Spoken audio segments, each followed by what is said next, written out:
दशकों तक हमारी पहचान एक कंज्यूमर की रही, लेकिन आज कहानी बदल चुकी है, क्योंकि आज भारत सिर्फ हथियार खरीद नहीं रहा है, बल्कि दुनिया को मेक इन इंडिया हथियारों की ताकत दिखा रहा है। भारत का जो आगे का जो 5 वर्ष है वो एक्सपोर्ट के मामले में बहुत ही ब्राइट होने वाला है। Pretty much a major firepower boost. एक बहुत ही जबरदस्त अप्रूवल आएगा और मतलब pretty much it's in the process, जहां पर रफाल्स, S-400s, ड्रोन स्क्वाड्रन्स, काफी सारी चीजों का अप्रूवल अभी कैबिनेट ने दिया है। This is a huge boost, about $25 billion का टोटल सामान है। देखिए, सिंदूर 1 में भी अगर किसी एक हथियार ने जो बैलेंस बिगाड़ा था वो था ब्रह्मोस। उसका कई कारण है। ब्रह्मोस एक कन्वेंशनल मिसाइल है, इससे आप न्यूक्लियर वेपन नहीं फायर कर सकते हैं। और पहली दफा इस दफा ये हो रहा है कि इंडिया का नाम नहीं आ रहा दुनिया में किसी भी डेवलपमेंट में। वो अपने ही पता नहीं किधर होते हैं आजकल। पहले तो जयशंकर साहब हर जगह पे डिस्कस होते थे, प्राइम मिनिस्टर मोदी हर जगह डिस्कस होते थे, लेकिन इस दफा वो जो खामोशी है। रक्षा मंत्री राजनाथ सिंह ने जो आंकड़े शेयर किए हैं वो किसी ऐतिहासिक जीत से कम नहीं। वित्त वर्ष 2025-26 में भारत का डिफेंस एक्सपोर्ट 38,424 करोड़ रुपए के रिकॉर्ड स्तर पर पहुंच गया है कि भारत का जो डिफेंस एक्सपोर्ट है, जी, भारत का जो डिफेंस एक्सपोर्ट है वो रियल टाइम में 18% से 20% प्रतिवर्ष की दर से बढ़ रहा है। जी, 18% से 20%। अब आप ये देखिए कि पिछले वर्ष का जो हमारा एक्सपोर्ट था वो $2.3 बिलियन था, यानी। जय हिंद साथियों, आज से कुछ समय पहले तक ये माना जाता था कि इंडिया सबसे ज्यादा मिसाइल इंपोर्ट करने वाले देश में से एक है, लेकिन आज स्थिति बदल गई है।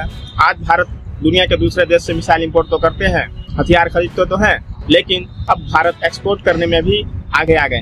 ठीक है, और इस बार हमारे मिनिस्टर राजनाथ सिंह ने ये बता दिया है कि भारत पिछले 5 साल के अंदर जिस हिसाब से ये बढ़ोतरी करते जा रहे हैं, ग्राफ ऊपर की तरफ बढ़ते जा रहा है कि भारत जो है मिसाइलों को और हथियार को एक्सपोर्ट कर रहे हैं दुनिया के 80 से ज्यादा देशों में।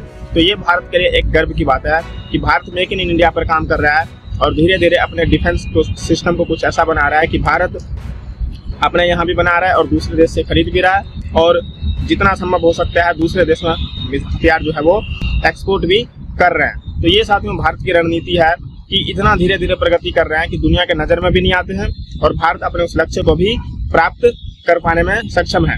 और आने वाले कुछ समय में साथियों भारत जो है हथियार के मामले में हम बात करें तो धीरे धीरे आत्मनिर्भर की रास्ते पर चल रहा है और इस लक्ष्य को जल्द ही प्राप्त कर लेगा। जो 24-25, इसको हम 24-25 फाइनेंशियल ईयर बोलते हैं, वित्तीय वर्ष बोलते हैं, उसमें $2.3 बिलियन था। और इस वर्ष का प्रोजेक्शन जो है, सांस रोक के रखिएगा, इस वर्ष का जो प्रोजेक्शन है वो है $3.5 बिलियन। यानी $3.5 बिलियन का मतलब समझते हैं कि 2.3 से 3.1 बिलियन, तो 3.5 बिलियन सीधे सीधे कितना हो गया? ये लगभग 50% का उछाल है जी। और ये अधिकतर प्राइवेट सेक्टर से आया। प्राइवेट सेक्टर के जो ज्वाइंट वेंचर हैं, तो ये प्राइवेट सेक्टर का जो भी आया है, मैंने आपको पहले भी बताया हुआ है कि ये सारा का सारा क्रेडिट जो है ये मनोहर पर्रिकर जी को जाता है। तो मनोहर पर्रिकर जी, वो पूरी जो डिफेंस इंडस्ट्री थी, उसकी जो संरचना थी वो पूरी पब्लिक सेक्टर ओरिएंटेड थी। वो उससे बड़े परेशान थे क्योंकि कोई भी कार्य समय पे नहीं होता था, कोई भी टारगेट्स जो थे वो समय पे पूरे नहीं होते थे, और जो कुछ भी उनको जो पब्लिक सेक्टर को प्रोडक्शन के लिए जो दिया जाता था वो कॉस्ट प्लस बेसिस पे दिया जाता था, किसी तरह का कंपटीशन नहीं था। तो इसके लिए उन्होंने कई उपाय किए। तो सबसे पहला उपाय जो किया वो उन्होंने कि जो ऑर्डिनेंस फैक्ट्री वाला जो सिस्टम था वो खत्म कर दिया और ऑर्डिनेंस फैक्ट्रीज को अलग अलग पब्लिक सेक्टर यूनिट में बांट दिया। और अलग अलग पब्लिक सेक्टर यूनिट में बांटने का बड़ा विरोध हुआ साहब। उस समय तो मुझे ध्यान है कि आप बिल्कुल जिसको कहते हैं कि हड़ताल वड़ताल करने की भी उस पर आ गई। लेकिन वो चाहे कहीं भी हड़ताल हुई हो और कुछ भी हुई हो, लेकिन मनोहर पर्रिकर जी के समय में तो पूरा नहीं हो पाया वो कार्य, लेकिन मनोहर पर्रिकर जी के जाने के बाद में वो कार्य पूर्ण हुआ। और उसके बाद आप देख रहे हैं कि इन पब्लिक सेक्टर यूनिट्स ने भी काफी अच्छा कार्य किया। अब अभी जो $3.5 बिलियन का जो टारगेट अचीव होने वाला है, उसका हमें एग्जैक्ट ब्रेकअप तो नहीं मिला है, लेकिन ये बताया जा रहा है कि इसमें लगभग 60 से 70% जो है ये प्राइवेट सेक्टर का होने वाला है। which is a lot of it is made in India, कई चीजें बाहर से भी आ रही हैं, एंड इसके बीच में काफी जो एडवांस सिस्टम्स हैं उसकी टेस्टिंग्स और उनके अप्रूवल्स भी आते हुए दिखते हैं। What all is it? Let's find out. पतियत भाई नमस्कार, जय हिंद, जय Bharat and welcome to Dev talks.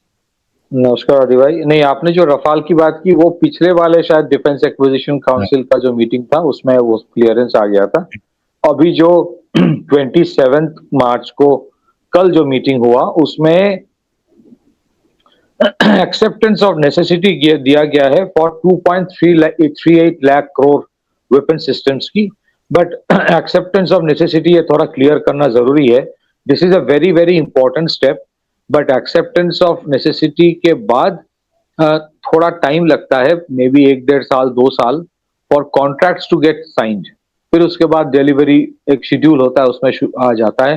तो कोई ये ना समझे कि ये डिफेंस एक्विजिशन काउंसिल के क्लियरेंस के तुरंत कल ही वेपन्स आ जाएगा। इट्स अ प्रोसेस, और ये प्रोसेस मैं ये नहीं बोलूंगा कि ये प्रोसेस बेकार है, ये प्रोसेस बहुत अच्छा भी है, बिकॉज इसमें बहुत सारे नेगोशिएशंस होते हैं, बहुत सारे अप्रूवल का मतलब, एक्सेप्टेंस ऑफ नेसेसिटी का मतलब इस वेपन सिस्टम की जरूरत है।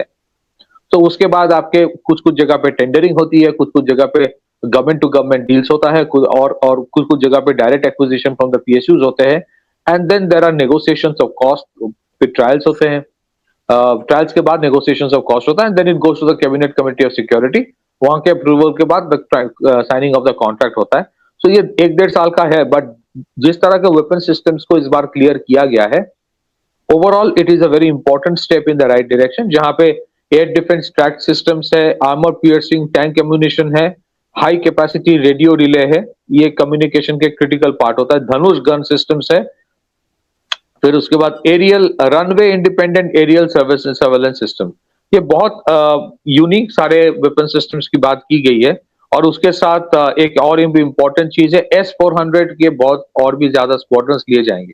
और साथियों, अभी भी भारत अमेरिका से, फ्रांस से, रशिया से, दुनिया के दूसरे देश से हथियार जो है वो इंपोर्ट करवाता है। लेकिन साथियों, अब भारत की स्थिति इतनी वो नहीं है कि भारत इन पर ही ज्यादा आश्रित है। तो भारत इस तकनीक को अपने यहाँ भी विकसित करने की कोशिश में लगा पड़ा रहता है और कोशिश करता है कि धीरे धीरे इम्पोर्ट जो है वो कम किया जाए, और अपने यहाँ मेक इन इंडिया के प्रोजेक्ट के तहत जो है अपनी जो तकनीक है वो विकसित किया जाए। और इसी पे साथियों भारत को काफी ज्यादा सफलता शुरुआत से मिलती आ रही है और अभी भी मिल रही है। इसी का नतीजा है कि आज भारत का नाम जो है हथियार एक्सपोर्ट में भी ऊपर है।